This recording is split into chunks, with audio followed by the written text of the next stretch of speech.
Assalamualaikum warahmatullahi wabarakatuh. Waalaikumsalam warahmatullahi wabarakatuh.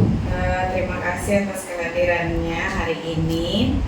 Semoga kita semua dalam keadaan sehat dan selalu bahagia. Hari ini kita akan membahas tentang computational thinking atau biasa kalian dengarnya adalah berpikir secara komputasional. Di sini yang harus kita dalami adalah kamu mempelajari, mengidentifikasi tentang berpikir secara komputasional di kehidupanmu sehari-hari. Nanti ada contohnya di bawahnya.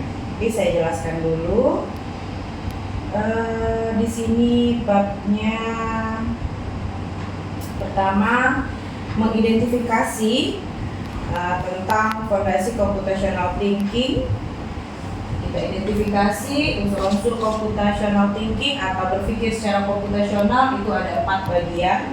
Ada dekomposisi, proses pemecahan suatu masalah, kompresi menjadi masalah yang kecil-kecil agar masalah tersebut mudah dipahami, diteliti, dan diselesaikan secara terpisah. Abstraksi itu adalah penyederhanaan situasi atau masalah dengan membuang segala sesuatu yang tidak penting atau dalam masalah tersebut.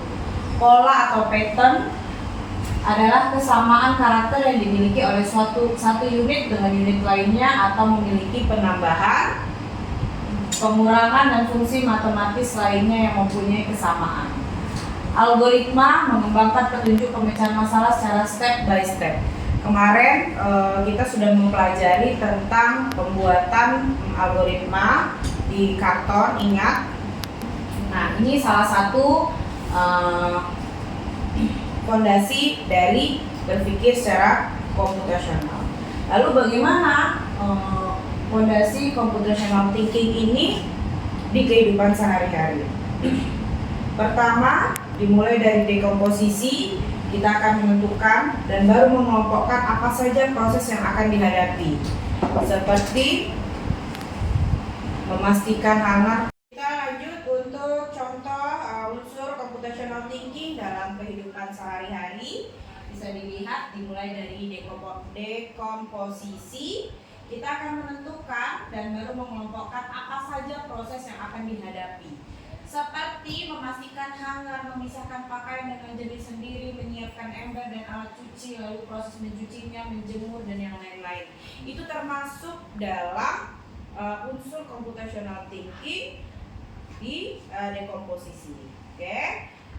Untuk memisahkan pakaian dengan jenis sendiri, kalau kamu mencuci di setiap harinya, mencuci pakaian itu kan dipisah tuh, putih sama putih, yang luntur, yang berwarna, ya kan? Itu salah satu contoh di kehidupan sehari-hari.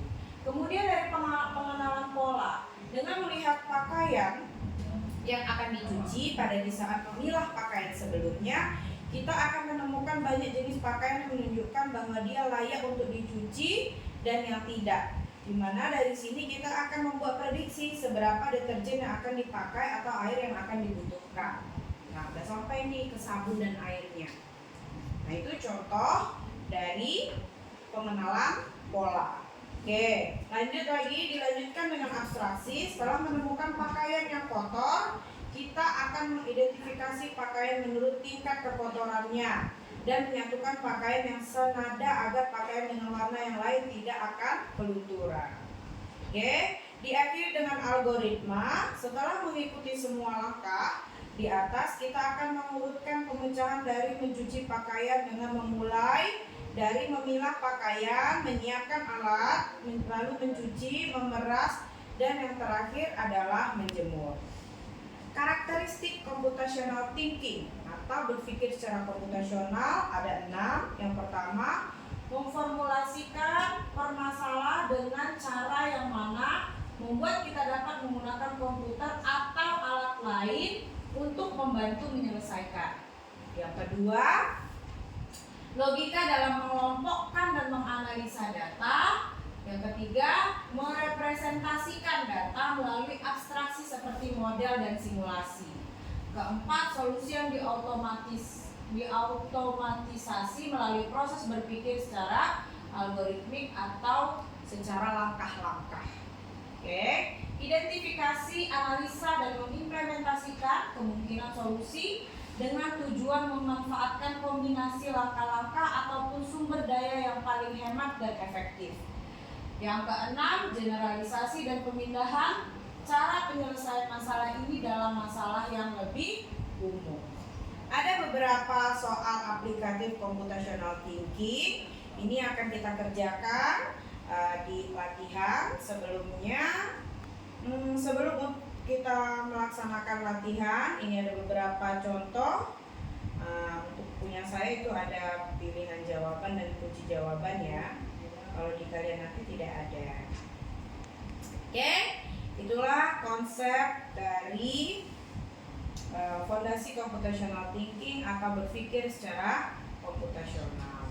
Untuk pertanyaan-pertanyaan nanti akan saya rangkum melalui diskusi kelompok. Setelah itu kita akan membuat video kelompok dari karton, bagaimana membuat algoritma atau membuat beberapa fondasi computational thinking. Nanti kalian akan dibagi masing-masing tugasnya apa saja.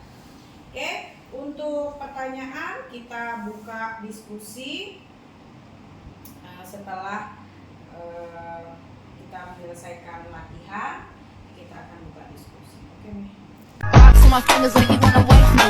Got another shitty shit, ain't nothing like me. Wait a minute. Who are you? About to catch another fight.